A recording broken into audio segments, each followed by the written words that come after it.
For over 2 decades, Vladimir Putin has cultivated the image of a strongman, a cold, calculating leader, a master of strategy, a fearless patriot.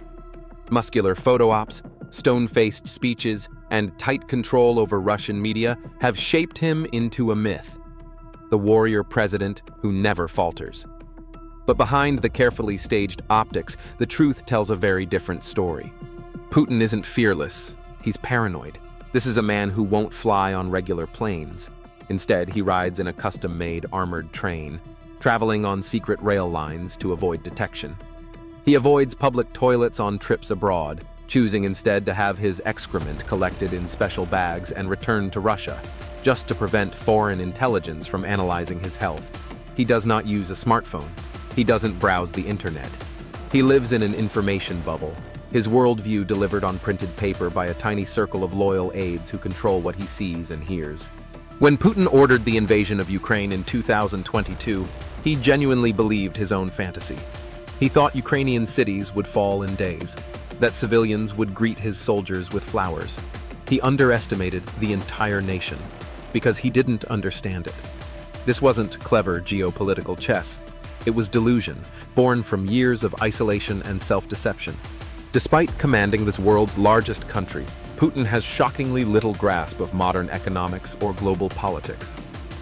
Advisors are afraid to bring him bad news.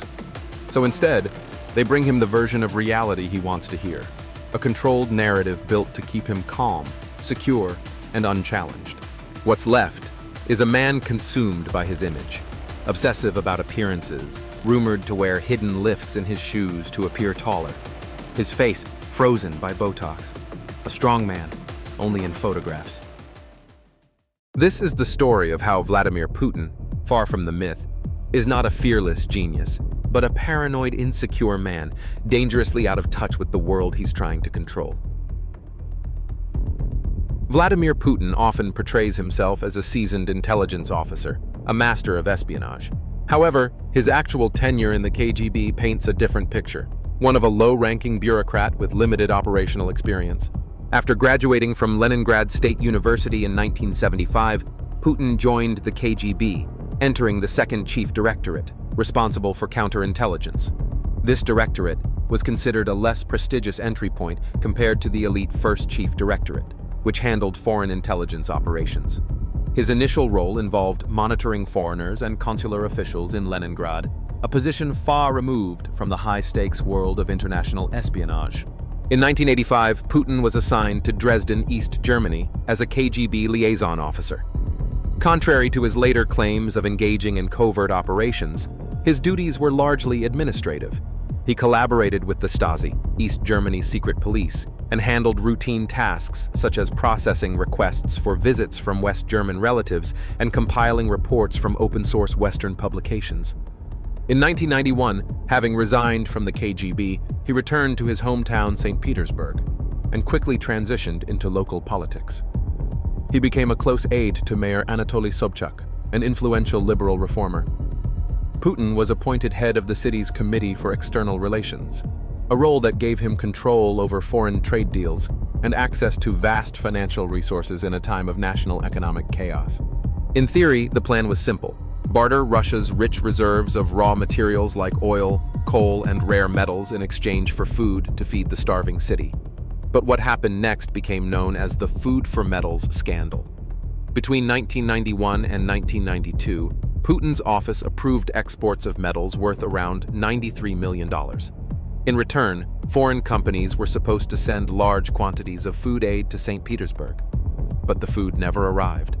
A local commission led by Democratic politician Marina Salier investigated the deal. Their findings were explosive. Not only had Putin failed to properly vet the foreign companies, but many didn't even exist. The city had been looted, while families still waited in breadlines. The commission demanded Putin be removed and criminal charges brought, but instead, Mayor Sobchak protected him. The case was buried, and so was Salier's political career. Despite the scandal, Putin's quiet loyalty and bureaucratic skill earned him powerful allies. In 1996, after Sobchak lost re-election, Putin moved to Moscow, and within 4 years, he would become president of Russia. The food scandal was Russia's first glimpse of the man behind the myth. Not yet the autocrat, but already someone willing to look the other way as millions vanished, so long as it helped him rise. Putin has worked hard to craft the image of a mastermind, a cold, strategic thinker always one step ahead of his enemies. But when it comes to silencing those enemies, Putin exposes not calculated brilliance, but a pattern of missteps and amateur execution. Because again and again, Putin's regime has used the same poisons, the same playbook, and left the same trail. In 2018, Putin's critic Sergei Skripal, a double agent, was attacked with Novichok, a Soviet-designed nerve agent. It was smeared on his front door in England. Skripal and his daughter survived, but a British woman exposed by accident died days later. Then came Alexei Navalny. In 2020, he collapsed on a flight over Siberia. Tests confirmed it. Novichok, again. Same poison, same fingerprints. He was flown to Germany in a coma and survived. Barely. At this point, it was almost comical. The world could predict the Kremlin's next move before it happened. Just months after his recovery, Navalny did the unthinkable. He posed as a senior government official and called one of the FSB agents who had poisoned him. Without hesitation, and without verifying who he was speaking to, the agent confessed on tape. He explained in detail how the Novichok was planted in Navalny's underwear, how they shadowed him for months, how their mission failed because the plane made an emergency landing. The man spilled everything. No background checks, no code words, no suspicion. The agent believed he was speaking to one of his own. Think about that. One of Putin's trained killers, part of an elite clandestine hit squad, was fooled by a phone call and gave up state secrets to the very man he tried to murder. This isn't the work of a master strategist. This is sloppiness disguised as ruthlessness. Putin didn't even bother changing the poison. He didn't mask his trail. His agents weren't skilled. They were clumsy, arrogant, and easy to expose. Putin has built a system where loyalty is valued far above competence, filling key positions with corrupt, unskilled loyalists. For years, Vladimir Putin sold the world, and perhaps even himself, a lie. That Russia commanded the second most powerful army on Earth. A force forged from the ashes of the Soviet Union, modernized, disciplined, and unstoppable. But when he launched his full-scale invasion of Ukraine in February 2022, that illusion crumbled in real time. Putin expected a blitzkrieg, a swift clinical strike. Kiev would fall in 3 days. Zelensky would flee. Ukraine, in his mind, would be on its knees before the world had time to react. Instead, the world watched something else unfold.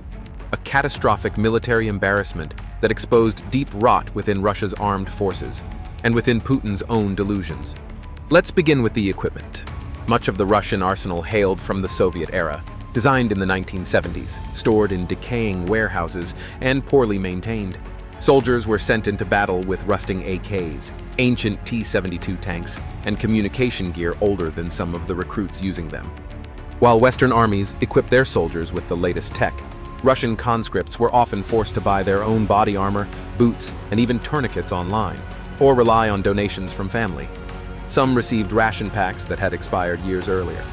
And as logistics broke down under the pressure of real war, Russian forces found themselves in absurd situations. In some mountainous regions, they were even forced to use donkeys, yes, donkeys, to transport supplies and ammunition.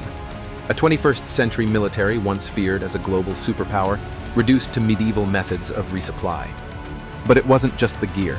Alcoholism plagued the ranks. Discipline was spotty. Corruption ran deep. Generals pocketed money meant for logistics and maintenance.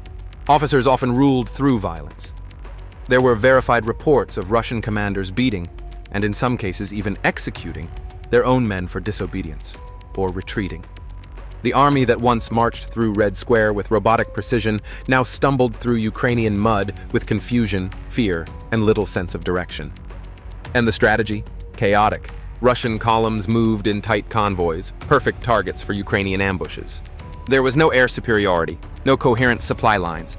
Tanks ran out of fuel. Troops ran out of food. Maps used were outdated.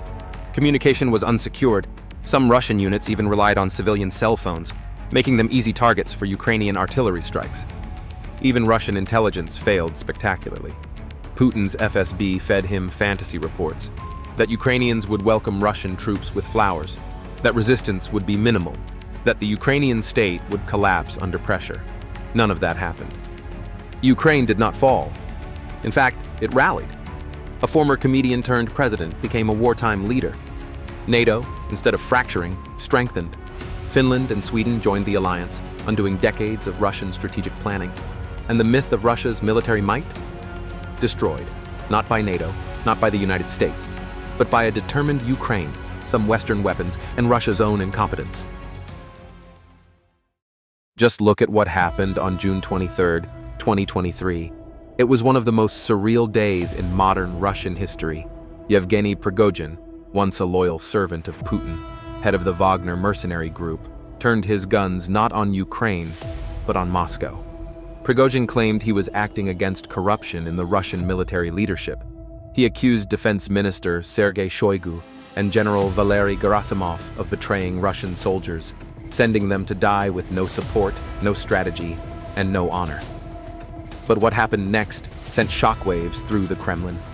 Prigozhin's forces seized Rostov-on-Don, a major city and southern military hub, without firing a shot. No resistance.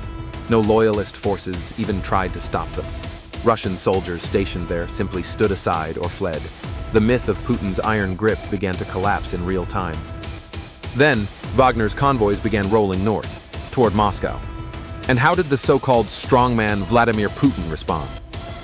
He ran. Within hours, private jets linked to Putin's inner circle were tracked fleeing Moscow. Some were heading toward St. Petersburg, others to obscure properties and bunkers in the Urals. Putin himself reportedly disappeared. His whereabouts kept secret, as always, when reality pierces his manufactured image of control. This was not the behavior of a confident leader. This was the behavior of a man terrified of his own people, of his own military, and even of his own mercenaries.